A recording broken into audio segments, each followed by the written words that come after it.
Hi, welcome to the Gamesplainer. I'm Jeff the Gamesplainer, and today I'm gamesplaining Cooper Island. So the game of Cooper Island is a 2 to 4 player game. The box says that the game length is 75 to 150 minutes, so to 2.5 hours. I've only played as a 2-player experience, so I'm not sure, but the 2-player experience wasn't short, and there's a lot of thinking going on. The whole idea of this game is that you are putting out hexes onto your little board. Those hexes produce resources of various sorts, and then you can put other hexes on top of those hexes, and suddenly that spot is producing 2 resources instead of just the 1. Once a resource has been used from a hex, however, it doesn't get replaced until it gets built up again. There's an interesting thinkiness to this game, and what I've found as a general rule with this game in particular is it might actually be too tight. I like tightness, don't misunderstand me, but it's really hard in this game, I've found, to get money. You need money to do certain aspects of the game, and so it's really hard to get those aspects done. Getting those aspects done allows you to do other stuff, and so getting a balance on when to do things and your ability to do things gets quite tricky. I do quite like the game. I just think that it's a little bit too tight potentially on it. It is a worker placement game in its core essence. You have 8 choices and you're putting a worker onto one of those spots and doing the thing. 4 of those choices are relatively similar in terms of building up your portion of the island. And that's really cool. That's fine. Whenever you build it up, you're putting more stuff on top of or more goods on top of the hexes that you're building in. If you are building over hexes that have goods on them, those goods come into your holding basket or holding spot on your own board. All of this sounds absolutely fine. The other element of the game, however, is just there's a lot of stuff going on. And this I find is actually the issue with getting this game to the table, is the explanation of the game.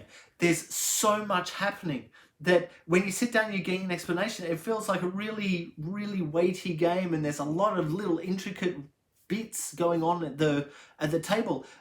But when you get to playing it, it's not quite as heavy as the Gamesplanation suggests. And I do wonder if that's actually an issue with the game, that it feels like it would be a certain weight with the explanation, but it's not quite that heavy with the actual gameplay. However, once you're playing, there's still a heck of a lot of stuff. There's a few things that I haven't even done yet, simply because I just haven't been able to do them. I haven't had the resources, I haven't been able to get the resources to be able to do the certain element. And it's really tough, really, really tough. Intricate kind of crunch. The one thing I find really kind of cool with this game is that when you set the game up, you set up 2 boats. Those boats will head one direction or the other whenever you have a certain symbol, and that pushes your boat forward one island. What those boats are actually doing is keeping track of your score. They are scoring for you. So every time you get a boat up to 5 points away or 5 islands away, you'll get an extra little benefit or a little bit of bonus. If you're just moving one of those boats around, what you're going to find is potentially that boat will end up going around someone else's little portion of the board. And so each turn, you're putting out a benefit to the boat. So when the boat goes over that benefit, you get that benefit. You do get the benefit when you put it down, but you get the benefit again.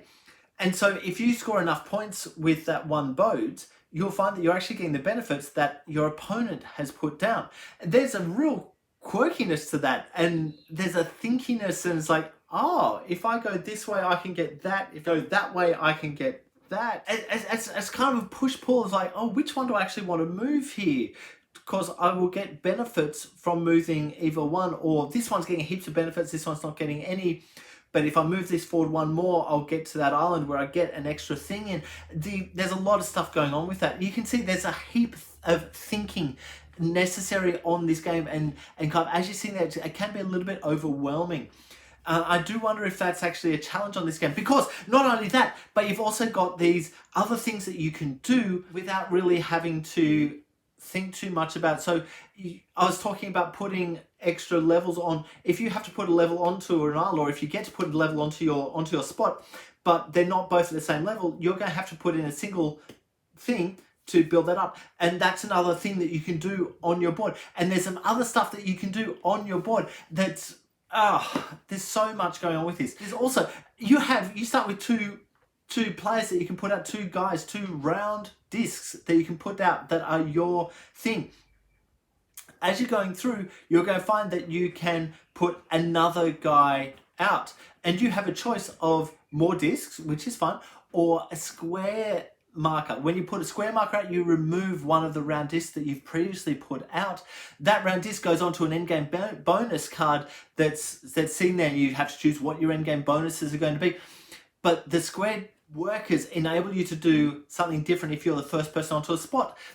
There's so much going on with this. Look, I'm going to leave it there. I'll let you have a look at the Gamesplanation and get a feel for the game yourself and make up your mind if this is a game that actually sits really nicely or not. So, as I say, it sounds like I'm being kind of negative on this one. It's just the Gamesplanation is really hard. The actual playing of the game isn't anywhere near as hard as that Gamesplanation. And I quite enjoyed playing the game. I quite enjoyed the crunch of the game. I just wonder if it's too crunchy.